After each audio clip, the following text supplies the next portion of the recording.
and welcome to this week in the Statistics 2 course. We're going to make a big jump into sort of the next stage of the course where we will start looking at statistical procedures. Okay, so the first type of procedure that we'll look at is something called parameter estimation. And this is a very important and critical part of various statistical analysis methods. Okay, but before we launch into this, I'm going to first set a very high level view of how statistical problems arise in real life and how one goes looking at these problems and just a big picture view of what happens. And as it turns out, in this particular course in the program, you will only be studying a very small piece of the entire process, but it's a foundational important piece. Once you study this, there will be other courses that come later on in your program where you will get a good understanding of the overall picture of how statistical problems arise in real life, how you look at these phenomena, how you study them, and what are the main things to keep in mind. Okay, so this lecture is a bit atypical from the usual lectures we have. So this is going to be slightly more high level. I'll ask some interesting questions for which maybe there are statistical analysis and methods possible, and then talk about various things that are involved. But I want to remind you once again, this course is more of a probability statistics basic foundation course. We'll get into the mathematical aspects soon enough, but this lecture is a little bit more from a high level. So I want to first present a few examples of questions for which maybe we want to look for a statistical analysis and answer. Okay, so here's the first question. Who is the best captain in the IPL? So we've been looking at IPL data throughout, so I thought the first example must be something related to IPL. And typically, any question like this, if you want to think of answering in a statistical way, in a data-driven way, okay, based on some past data, you want to make some meaningful conclusion, you always start with understanding the problem and plan on how you're going to approach the solution to the problem. Okay, so to understand the problem, you have to ask questions like, what are the qualities of a good captain? Some people might say win-loss record, right? So whoever wins the most is the best captain. Okay, so that might be that's not really a complicated enough question, because I mean it's easy to go see the win-loss and then just number and you put a tick mark against that. The most winning captain is not what I'm after. I'm after this vague word called best. Some people would say under a great captain, players play to their best. Okay, so maybe you want to see how the other players were performing.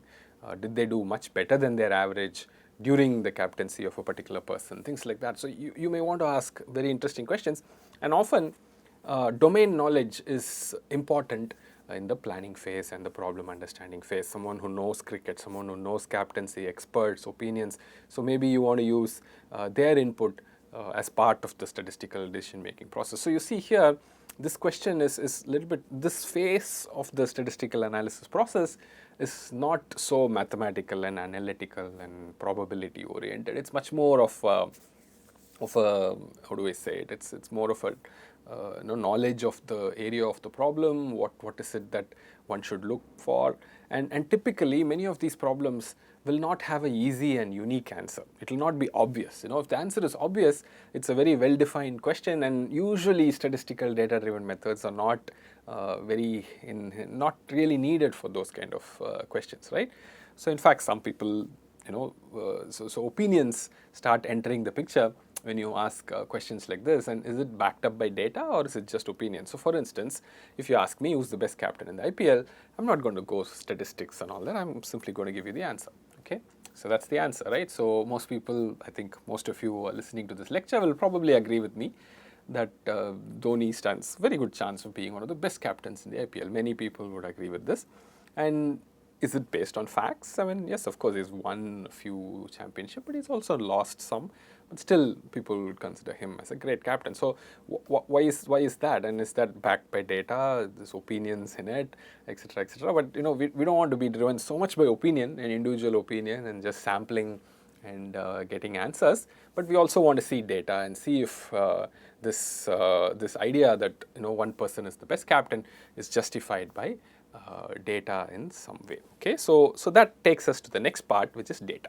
Okay, so you think of the problem, plan it, and debate it for a little bit with experts, come up with some sort of a plan, maybe roughly, and then start looking at what data is available. Okay, this is very important. This is where the statistical nature of the analysis starts entering the picture. Okay, you don't want to just go based on opinions. It's not an opinion-based survey. It's also needs to be backed up by some data in some way, right? So you start looking at what data is available. Okay, score sheets from matches are typically the best possible data here. And how do you collect it, how to consolidate it? We've already seen how to do that for the IPL, for instance. There are other tournaments that you might want to look at. And you could maybe do some sampling of experts and fans. I mean, it can be part of the input. And you can design a clever sampling method and pick some experts, etc., to give them their opinions. Because at the end of the day, some opinions maybe matter also. So you want to collect something, maybe a little bit of sampling. You can decide to do some data of that fashion, but also the data from the matches. It's very important to collect. Okay, so this is how a question like this would be statistically looked at and answered. You analyze the problem, understand the problem, plan about it, think about it, debate about it. Once you have some sort of a strategy on how to approach, start looking at data, and then collect the data, and then proceed further. Okay, the next stage is the analysis stage. Okay, so in the analysis stage, you already have the data. You're going to start looking at descriptive statistics, understanding the data, histograms, scatter plots, dependencies, this, that. So far, we've already seen quite a few instances where we did all this, right? So how do you fit a model? Is there like a standard probability distribution which would describe the distribution very closely? Can we approximate the histogram with a continuous distribution, or do we do discrete modeling? A lot of these kind of models for how the data could have come, and how my central question influences the model. Okay, so that's where these kind of hypotheses and all come in. So you may say, when the matches in which a particular captain was the captain, what happened in that match? Is there a situation where captaincy played a role? Okay, as opposed to just individual talent of a player or just natural conditions, right? Did the captaincy play a role actively in a match? Okay, so that could be a hypothesis. The hypothesis is, the captaincy played a role in the match, captaincy did not play the role in the match. Looking at the data, how can you convince, data meaning the scores of the match, how do you decide one way or the other? Okay, so you can imagine, right? So the questions like this, one can start asking. Okay, and when you have to formulate these questions, okay, formulating these questions itself is hard. It's not that easy, right? How do you, and then after you formulate, you have to think of a model where captaincy would have affected the flow of the data in some way, of the match in some way, maybe some bowlers, new change of bowler would have happened and the wicket would have fallen, right? So you have to start looking at these kind of things, and that's where your knowledge of dealing with statistical procedures within a model will help you. Okay, once you have a model, there are fixed statistical procedures for finding unknown parameters, testing hypotheses. In this course, that's what we will study. We will study that in a very detailed way.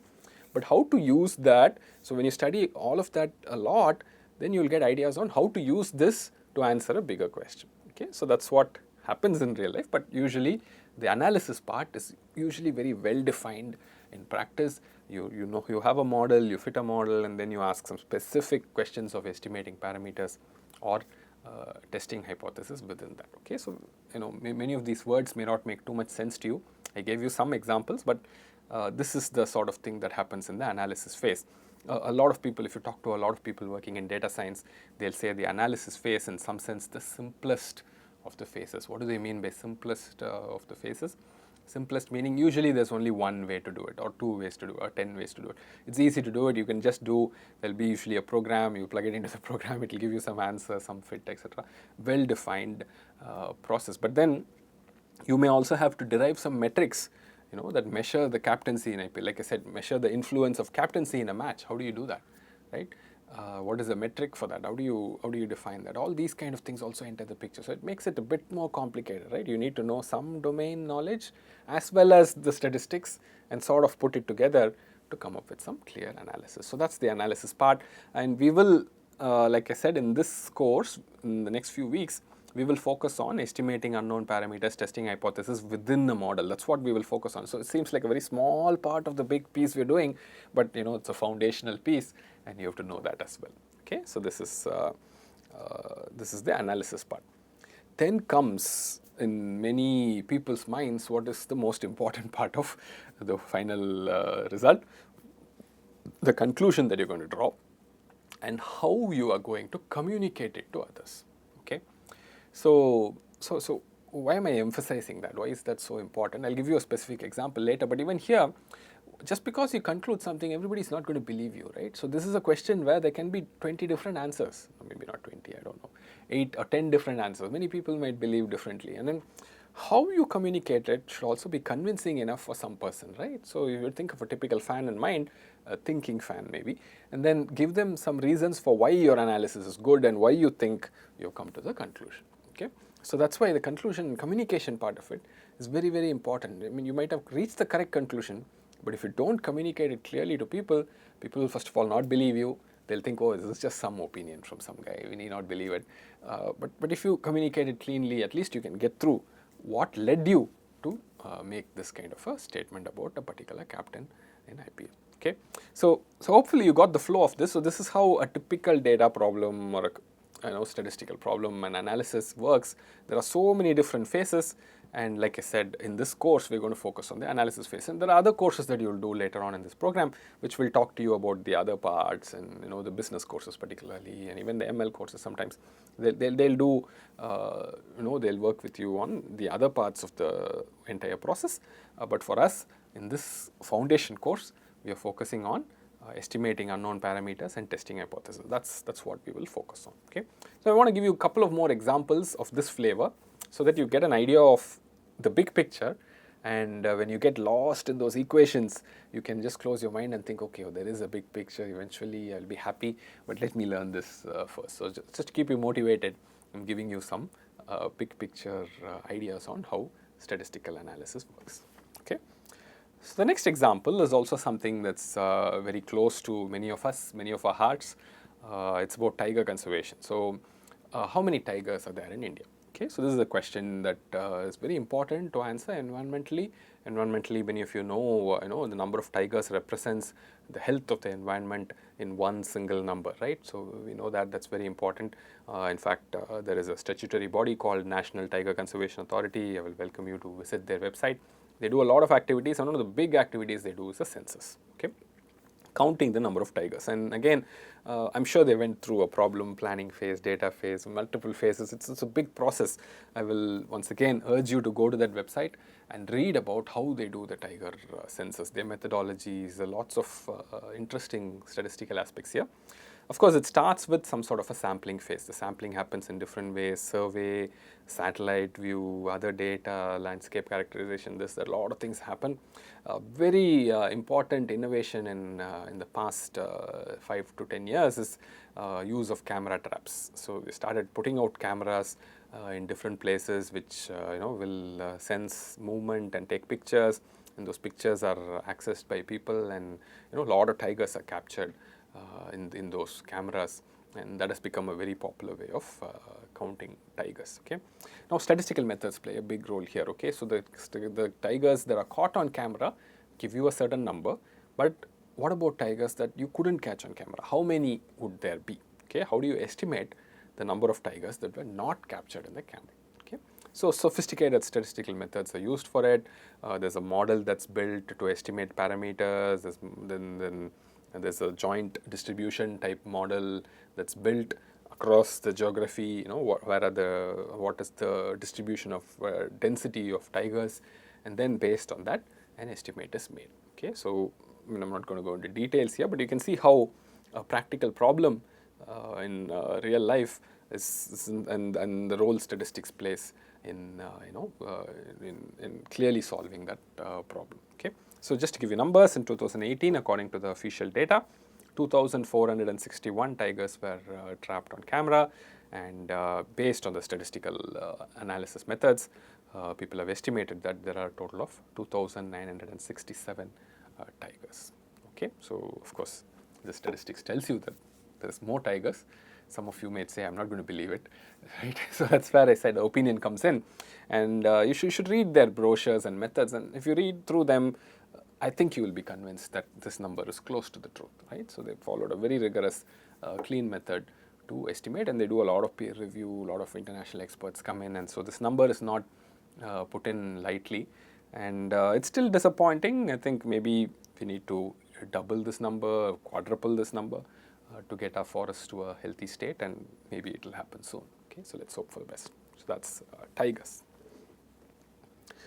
The third example is some example which is probably very close to our hearts right now. Right now we are thinking about all this. In our own program we are thinking of doing a remote proctored exam. A very pertinent question is, was the remote proctored exam successful? Okay, you do a remote proctored exam for like thousands of students. Was it successful? Okay.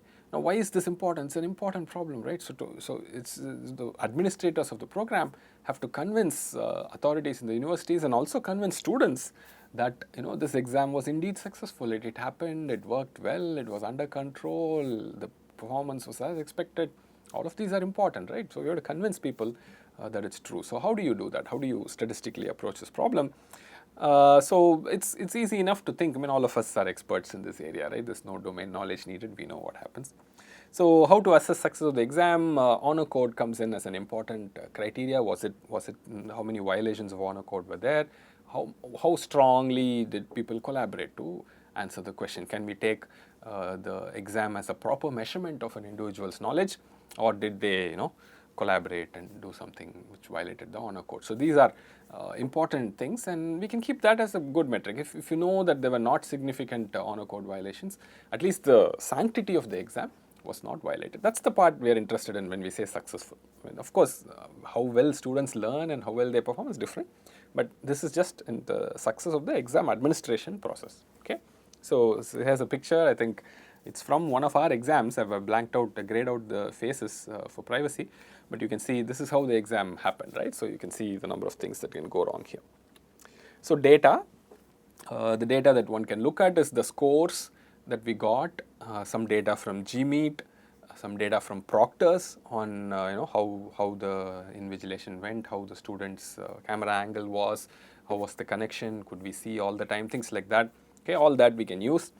And we can also use scores in previous in-person exams, say in the same subject or related subjects written by the student. Now, why is that important? Because usually in-person exams we believe honor code violations are difficult, right? So it's more the sanctity is more clear, the rigor is more clear there. Okay, so we have scores in previous in-person exams. This is what I believe, at least, data that we can use to figure out and answer the question on whether the remote proctored exam was successful.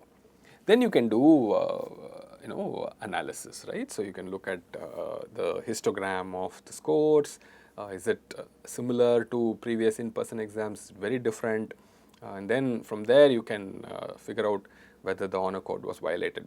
Did a particular student violate a honor code? This can be a question, and you can have an hypothesis on it, and then look at all the data associated with the student and have a way of making a call whether or not honor code was violated. And can you estimate number of violations? Can you estimate groups which possibly collaborated? Can you do all that? Can you compare?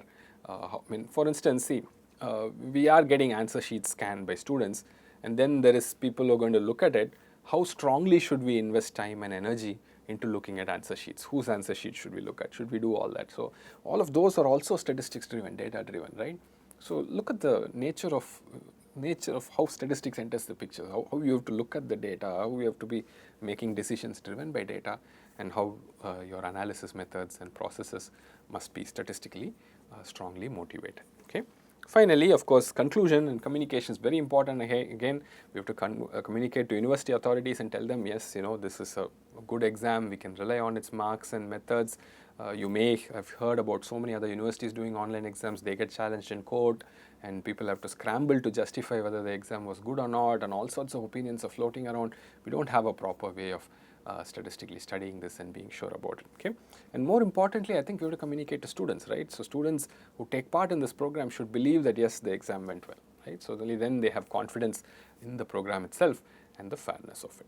Okay, so I was showing you 3 different examples that hopefully all of us have a connection to, and we know what these examples mean and how statistics plays data-driven decision making plays a very huge role in each and every one of them. Okay, and in this course, once again, we won't do all of this. We'll do only a very small part, but still, I want you to keep these kind of examples at the back of your mind. Okay, so when you become a data scientist, when you start looking at data, these are the kind of questions that will come. Maybe in a corporate setting, maybe in a company setting, maybe in an industry setting, maybe in a social setting, maybe in a policy setting, various different settings. But you have to have this comfort of dealing with people who can do this, dealing with data collected to it, collecting data, analyzing it in a statistically strong manner. Okay, that's all the examples we're going to do. We'll soon jump into other things, but hopefully these examples give you motivation for why these ideas are important. Okay, what is the importance of communication? I keep saying this, communication, etc. Why is this so important? Here's a simple example to illustrate to you how communication can completely change your perspective of what is being told to you. Okay, so let's say 1,500 students wrote an exam in a course. Maybe in an in-person exam, there was one honor code violation. Okay, somewhere somebody was caught doing something which is not acceptable. Okay, maybe in a remote proctored exam, there were two honor code violations. Okay, would you say the remote proctored exam was successful, at least from honor code point of view? Was honor code maintained in that? I mean, most people would probably say yes. I mean, this is not a big deal. But notice how communication can make a big difference. Look at this. I can communicate this scenario in two different ways. One, I can say 100% increase in honor code violations in remote proctored exams. Okay, is that wrong? That's not wrong. That's correct, right? Honor code violations went from 1 to 2. That's a 100% increase in honor code violations in remote proctored exams. A very factually correct statement, but conveys a completely wrong idea about what happened in the exam. Won't you agree? Okay, but look at communication 2. Maybe it's more real. Honor code violations within 0.15% under remote proctoring. Seems more truthful. At least to me, the communication 2 seems to be more truthful of what actually happened, as opposed to just being factually correct, but truthfully wrong, right? So you're not expressing the truth of the situation. So I'm sure you'll understand this, right? So tomorrow when you see such communications in the press and the social media, something which gets you to think in a certain way, be cautious. Okay, be doubly cautious. Don't let your thoughts be controlled by news and things that you see. Quite often the person who sends it has their own ideology and they're communicating to you in a factually correct but truthfully wrong way. Okay, so be very careful about it, and truthful representation of what the data conveyed is very difficult to find. There are lots of websites out there trying to do this, but it's very hard today. Today's social media driven generation, this is a skill you have to pick up. You have to look at a news, look at a communication piece, then first ask, where is the data? Let me understand the data myself. Okay, and then I will see if the communication is correct or not. Okay, so this is important. This is the power of communication. So you might say you can do the greatest analysis in the world and come up with all sorts of sampling and data collection, all that, but if it's communicated wrongly, completely wrong impression can get out as well. Okay, anyway, one slide on communication. That's all we will have in this course before we jump into proper statistics, right? Okay, so let's quickly summarize. Statistical problems in real life have so many different dimensions. We're going to just look at one small part of it in this course, the analysis part. In particular, we will be looking at unknown parameter estimation, methods for it, how to analyze it, how to develop methods for it, and how to estimate parameters and relationships between variables and factors. And the next part is testing hypothesis using data. We will stick to our wonderful IID sample model and do all our analysis and development of methods within that model. And of course, this will ultimately sit inside one part of a big statistical problem which is analyzed in multidimensional, wonderful way. But as far as this course is concerned, we are doing this small part. What about books? So we will continue to use our standard textbook for the course, but there are two other books that I would like to draw your attention to, which I've learned a lot from. One is Mathematical Statistics and Data Analysis by John Rice. It's published through Cengage Learning. You can get cheap books. You can buy a paperback, for instance, at quite a low price. The digital copy is not very much available yet for this one.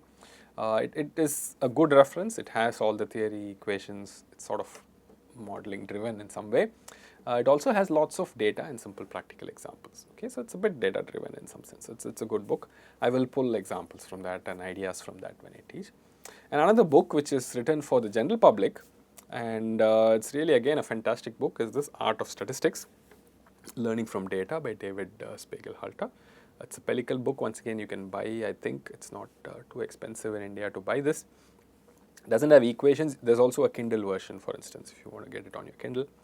There are no equations, and but it talks about the entire statistical problem solving approach. I mean, for instance, the phases I spoke about, all that is described wonderfully in this book, and so the entire problem and all the aspects involved in it are brought out very nicely in this book. But it's for a general public.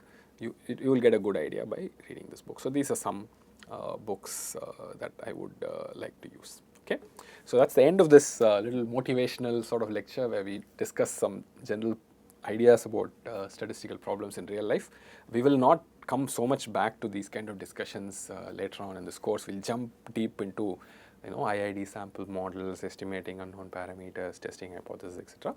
Later on, when you see other examples, you'll be able to connect it together. Also, I will try as much as possible to motivate some of the processes with some examples, maybe in small scale, and while we develop these ideas.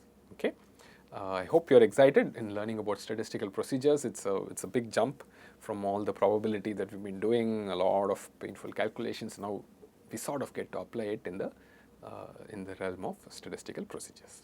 Okay, thank you very much.